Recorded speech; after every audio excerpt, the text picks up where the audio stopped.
বাংলাদেশের ইতিহাস যতদিন থাকবে, ইতিহাসের প্রাইভেট ইউনিভার্সিটির ইতিহাস কেউ কখনো মুছতে পারবে না, যে যতই চেষ্টা করুক না কেন।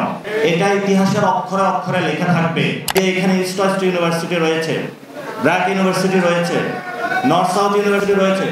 এগুলো রাজপথের প্রত্যেকটি বালুকণা এখনো সাক্ষী দেয় যে এখানে আপনাদের রক্ত রঞ্জিত ছিল।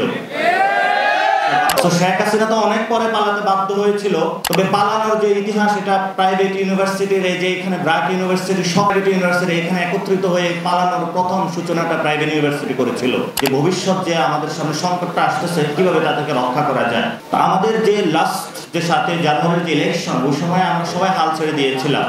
কিছু তরুণ ছিল, আমাদের শ্রদ্ধেয় টিচাররা ছিলেন, তারা কিন্তু হাল ছাড়েন নাই।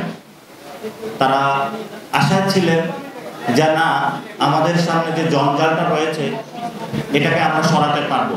পরিশেষে ছাত্ররা নেমে এসেছিল এবং ওই রাতে যখন রাজাকার স্লোগানের মধ্যে দিয়ে আমাদের বোনরা নেমে এসেছিল এবং আমরা দেখতে পেয়েছিলাম যখন ছাত্ররা ডিবি অফিসে এবং বিভিন্ন জায়গায় নির্যাতিত হচ্ছিল, আমাদের সম্মানিত শিক্ষকরা নেমে এসেছিলেন।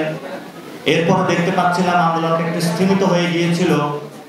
আন্দোলনের স্পার্কেশন যেটা হয়েছিল সেটা হলো আপনাদের মাধ্যমে হয়েছিল। তো বাংলাদেশ যতদিন থাকবে, বাংলাদেশের ইতিহাস যতদিন থাকবে, ইতিহাসের প্রাইভেট ইউনিভার্সিটির ইতিহাস কেউ কখনো মুছতে পারবে না, যে যতই চেষ্টা করুক না কেন। এটা ইতিহাসের অক্ষরে অক্ষরে লেখা থাকবে।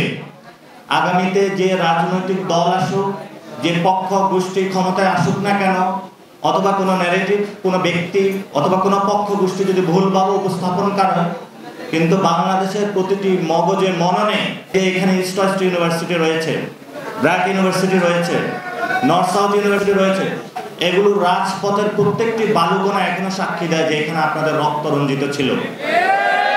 বাংলাদেশের এই জায়গা থেকে আমি বাড্ডা অঞ্চলের লড়াইতে ছিলাম।